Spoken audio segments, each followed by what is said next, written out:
What's going on, everyone? Welcome back to the channel. Zach Lesage here. Today we're going to be going over one of the better decks in our Paldea Evolved format. That's going to be Lugia VSTAR. Lugia VSTAR has arguably seen some of the most success in our Scarlet Violet format as a single strike variant.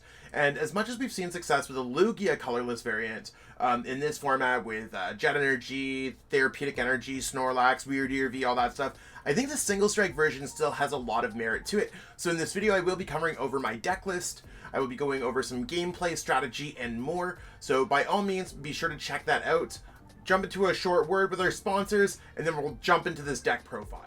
The Shuffle Squad is proudly sponsored by Ultimate Guard, PTCGL Store, and Atlas TCG. Check out the description below for discount codes and affiliate links to support the squad. Now it's time for the video.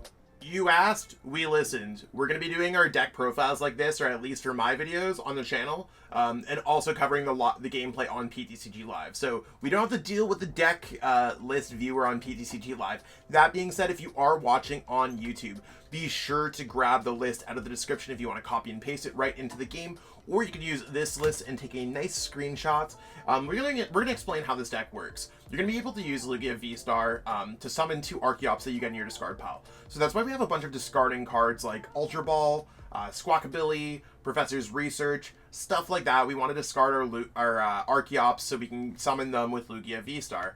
We have Tyranitar, Stonjourner, and Yveltal as our single strike attackers, and we can get those single strike energies back with Urn of Vitality. One thing you might be noticing about this list is, why did I cut this single strike Urshifu VMAX? Well, with Lugia not necessarily being the biggest deck, the biggest burb, we'll call it, in the metagame, it's one of those things where we don't necessarily need to worry about the damage output that it could have.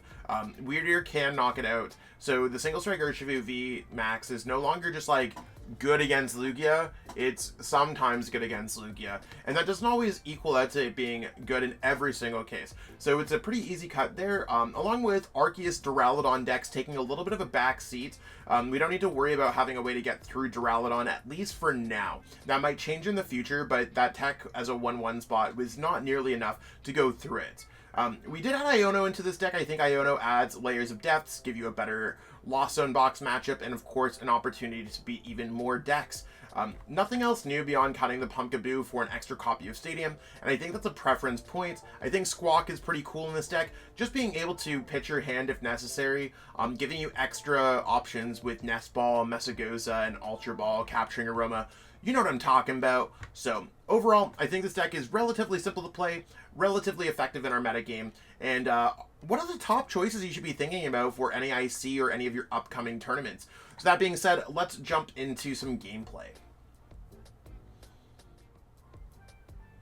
Alright, so our opponent's going to be calling a coin flip, and we generally want to go first with this deck. That way we can get off some turn 2 summoning star action and really trying to go through our opponent's deck.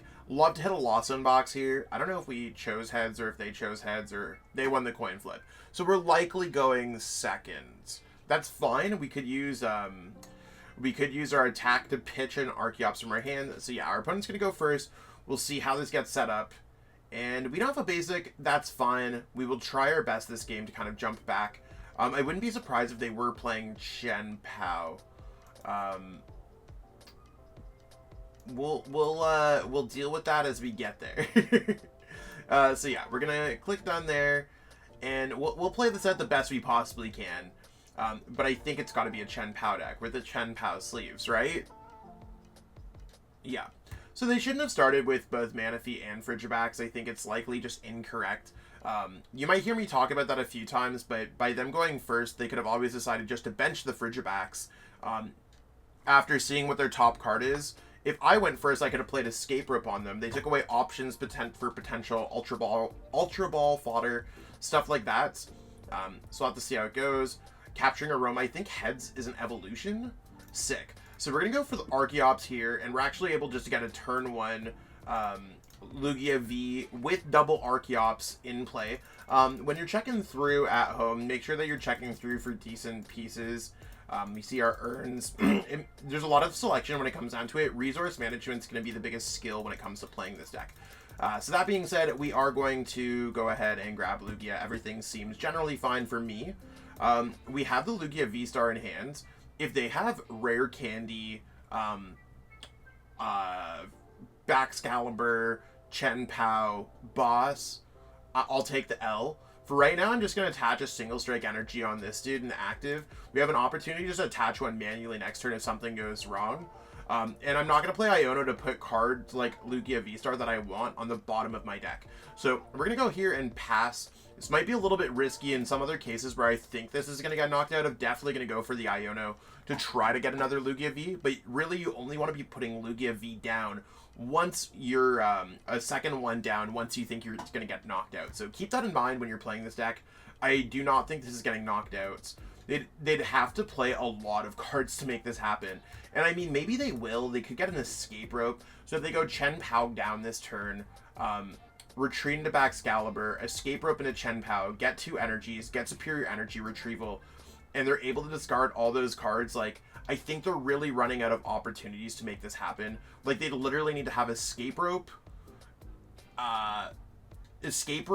energy. The jet energy there is really weird too. I've never seen jet energy in Chen-Pao. Maybe it's hot, maybe it's not. I do think they will get a knockout on Yveltal though. I wouldn't be surprised if they didn't. It's only for water energy though, so they can't discard Chen-Pao, or they can't discard their other energies. We should be able to get the knockout with Lugia VSTAR since they knocked out a single prize card Pokemon. I think in general we're okay. Other big thing when it comes to Lugia VSTAR, scale your damage output with the amount of HP that your opponent's Pokemon typically have. Considering their 2 prizers typically have 220 HP, we want to make sure that we're doing 220 with Tempest Dive. There's no more powerful colorless energy in format, so that just means that we cannot use double turbo energy to reduce our damage at any cost. And I'm totally fine with this. Let's go for capturing before we do anything else. I'm just going to probably grab a I'm probably just going to grab a Lugia, an Archeops, and put it at the bottom of the deck. I don't care about that. I am going to evolve before we do anything else. Let's just get our VSTAR out of the way. Double check before you use it to make sure that you have the Pokemon. We got our double arcs, and we will use Summoning Star here. So whether or not we win or lose this game, we are getting turn 2 Lugia, which is our best case scenario. Now you might be like, let's play Iono here first. I think playing Iono is probably a bad idea. So I am going to use Primal Turbo. We want to get our energies out of the way, and we need to have all 4 of those energy types in order to get the knockouts. So let's go with, let's go attach these 2. Again, kind of as I was explaining before, it's much better for us to get the knockout on the Chen-Pao.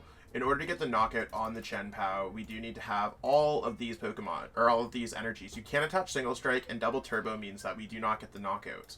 So make sure that you have the appropriate number of energies. You can see that we've prized a couple energies, actually. Considering we play 6 just plain colorless energies, we have 2 in our prize cards. That does make 33% of our prize cards up. Considering we're going to be energy dry, I am going to grab an Urn of Vitality just to get that energy back. And I do want to have a larger hand. Our opponent will get a card from this. I'm not sure how good it's going to be for them, but I think it's the correct time to Iono. Our hand is pretty dead. We do have an opportunity here to maybe grab something. I think what I'm going to do is attach a double turbo energy to Archeops so we have a way to retreat. I don't want to discard any of the cards that I have in my hand currently, and I will just go ahead and take a knockout on our opponent. If they had something like a Skater's Park in play, I'd probably discard that. Just trying to ruin my opponent. If we had a Mesagoza in play, I would also be using that. So no energies. Now our energies are 50% of our prize cards. Let's see what else we could take here. We also have Ultra Ball for boss's orders in case they put a Chen-Pao down. They have to get like, what, 4-5 energies to knock out the Lugia. That might be kind of tough if they don't get a superior energy retrieval. And they also need to get out of the active. Like, 5 energies can be quite a difficult number.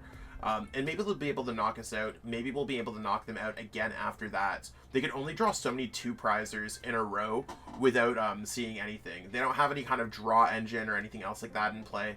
So, I mean, very possible that we get knocked out here. But I think the opportunity of us getting knocked out back-to-back is going to be quite difficult to deal with for them. Maybe they're just going to attack with Greninja here. That's fine. Usually when these happen, they're likely going to be missing a key piece of their deck. So a strategy against Chen Pao is to knock out the Baxcalibur while you still can, because if they don't have another one lined up, they likely just lose the game. So it's kind of a 2-for-1 prize card threshold. So we're going to be chasing down boss. We do not need this, and we do not need Squawkabilly. Those are cards that we just don't need in this game. We're going to go Lumineon, double check to make sure that we have boss. See the nice, we see Getsis in our deck, so seems good. Let's use Lumineon here. They might play Raihan. I think it's quite uncommon when it comes to this deck because they don't need the energy acceleration. As much as it's banned online right now, just because of glitches, it is much better for us to, like, we got to watch out for Spiritomb, so make sure to check your board state before you drop a Lumineon. I'm not going to do anything else here. I'm just going to go ahead and attack with Tempest Dive. I think our opponent's going to, like, they might concede shortly after this. I honestly don't know how they're going to jump back into this game. Hopefully we'll grab one of those energies. Sick. So considering that was not one of the energies that we were looking for, we prized more energies than I thought. We prized 3 out of our 10 energies off the top.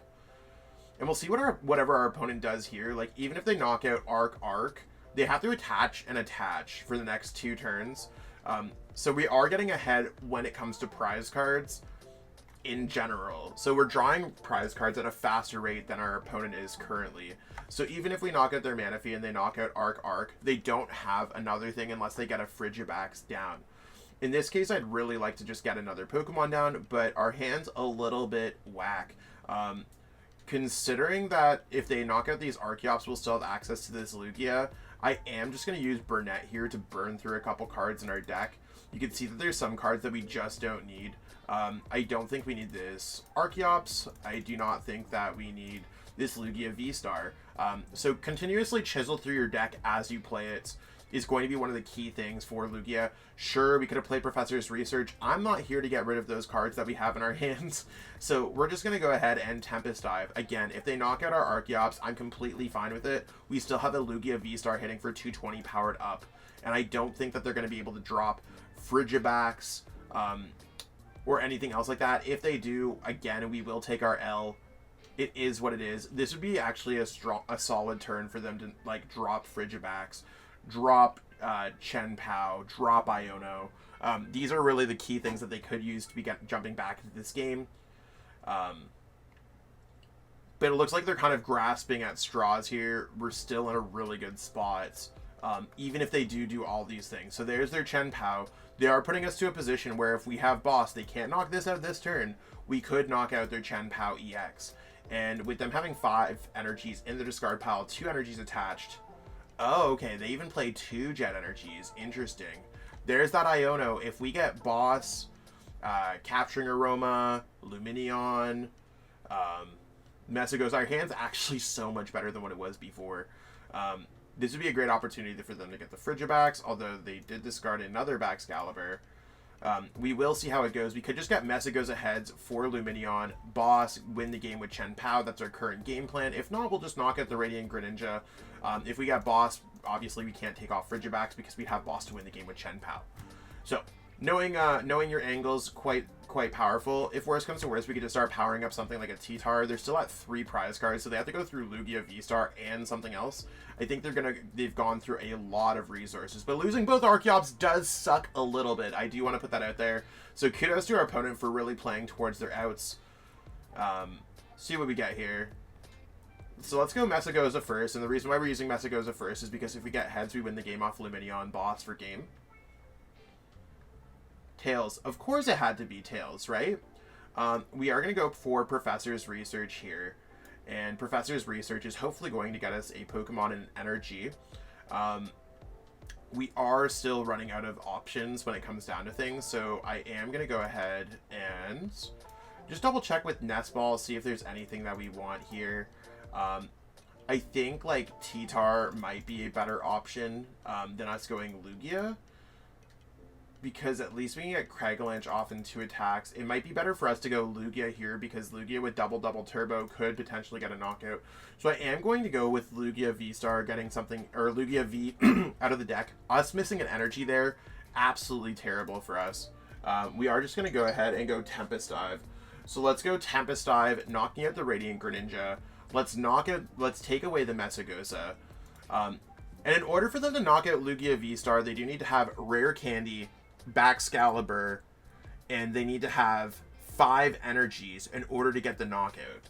So I mean, it might be difficult for them to go knockout. They've also gone through a decent bit of resources, going through a superior energy retrieval and 2 energy retrievals to make that happen. So I think that's a little bit tough. There's the Irida that could grab the Rare Candy backs. And I mean, if it does, it does. And they can knock out our Lugia VSTAR. We still have opportunities to maybe bounce back in a future turn. Unfortunately, our V-Guard energy is not going to protect us when it comes down to it. So V-Guard energy is only for V Pokemon. Unfortunately, Chen-Pao is an EX Pokemon. So there's the Rare Candy Baxcalibur. We'll see if our opponent's able to attach 5 energies to get the knockout on Lugia VSTAR. Pretty sure they will now at this rate. Maybe they won't be able to do it again next turn. I think next turn's really going to be an Iono turn.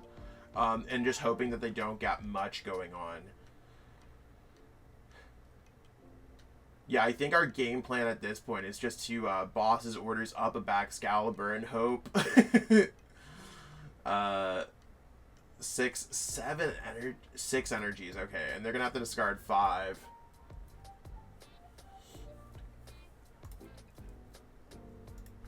Nice.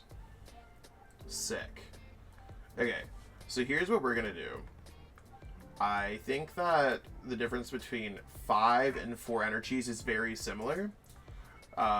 So as much as I'd love to use Lugia VSTAR, I think it's much better for us to... Maybe I want to go V-Guard energy. Part of me wants to go V-Guard energy, use Iono, and then pitch away the cards that I have. So I'm going to take away Nest Ball, and I'm just going to grab another one of these cards. If they have Boss, they're likely winning the game anyways. So let's go Radiant Tsareena in case we need to heal some stuff. And let's go for Ultra Ball. I will discard both of these, getting rid of some other cards out of the deck. So we are going to thin as much as possible. Let's put a T-Tar down, and we are going to go Iono. This might be a little bit of a weird play, and we end up losing this game because Chen-Pao is popping off here this game. But we can use Read the Winds. Pitching away the single strike energy and drawing some more cards. So each turn we're going to try to attach an energy, Read the Wind, hope our opponent does not get the 4 energies necessary to get the win. They can use Shivery Chill, but they shouldn't have that many energies with 1 attached, 8 in their discard pile. This should be the last energy that they have available at this time. So there's their Frigibax. Frigibax does make it slightly easier for us to win the game, and they might decide to attach the energy to Chen-Pao. Discarding both. Oh, okay. So those are 3 energies. They now have 0 cards left in their hand. I also believe they have 0 energies left into their deck. The Research is kind of a hot card for us to get. This is kind of weird that they decided not to go for the attack. I am just going to go Research so we have a higher chance of drawing into a Lugia VSTAR. Capturing Aroma here is definitely going to be our play. So heads, we are going for Lugia VSTAR to require them to have 1 more energy in case they do have something crazy going on. I am just going to go ahead and attach to our Lugia VSTAR so we have an opportunity to attack. And I'm going to go ahead and I can't use Tempest Dive. I am going to pass my turn. They're on top deck mode, and considering they use Shivery Chill for only 1, unless they just get an energy recycler, I think they're just going to go immediately back to passing. Okay, so their Nest Ball is going to be something that at least they could thin something out of their deck. Lumineon does not grab them a thing, so they did take a way for them to win the game out of the deck by grabbing Lumineon. I'm sure there was other Pokemon they could have grabbed.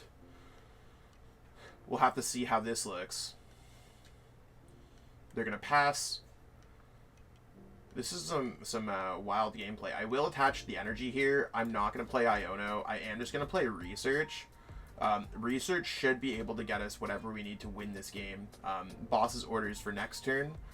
And I am going to double check with Capturing Aroma, see if there's anything I can grab out of this deck. Tails is more or less what I was searching for. T-Tar is just another card that we can get out of here. if they end up doing anything to T-Tar, like bring it up, they are going to concede. We do take the dub. They know exactly what's going on, that we are able to kind of get that boss for the following turn and win the game. That's what we got going on for our gameplay today. You can see with Lugia VSTAR, we were able to get off that quick Archeops, even going second, even with our opponent getting a lot of stuff out of the way. I thought that our deck was able to set up quite nicely. Got a little bit of weird draws with some energy droughts here and there, but that's going to happen when 50% plus of your prize cards is going to be energies. It was a rough game in terms of luck on our behalf, but we were able to advance with it with some solid plays against our opponent. So I think the key thing here to take is Lugia is still very strong. It works very well with Iono, and I think a lot of the techs that we have in this deck are well positioned in the metagame. That being said, it kind of knocks out of the park that this deck is going to see some success at NEIC. Not entirely sure yet because I can't tell the future, but if you are looking for a great deck to pick up CP, maybe finish off your invite, I think this is a great choice. Just in general, I think Lugia has always been strong. Again, list is available in the description. If you're watching on YouTube, be sure to give this video a like. Really help boost the YouTube algorithm. So if you got to this point, a like is just an absolute virtual high five with Zach Lesage. Leaving a comment, just being like, hey, you want to know what I liked the video? Maybe I could have made a better play here or there. I do get back to all comments. Try to be nice. Some people are a little bit mean in the comments for no reason. But we do get back to all the nice comments at the very least. Or anything that seems generally like without malicious intent. And of course, subscribe to the channel if you haven't already. Consider supporting the Shuffle Squad for any of our sponsors that we have available. But until then, we'll catch up with you next time. Zach Lesage from the Shuffle Squad. Have a safe trip to NEIC if you're traveling. I'm going to have a few videos this week on the Shuffle Squad, and we'll catch up with you all soon. Peace out and have a great one.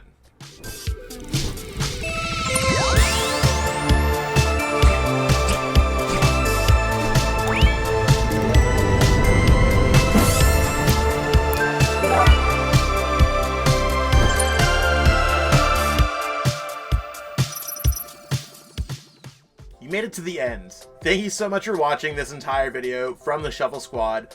Honestly, from the bottom of our hearts, we appreciate each and every person that supports our content, watches what we have going on every single day, every single week, even from time to time, and continuously allows us to have a forum to project our creative content towards the Pokemon TCG community. So if you haven't already, be sure to give this video a like, subscribe to the channel, and even leave a comment to help boost the YouTube algorithm. That being said, we'll catch you with our next video. Thanks again. Take it easy.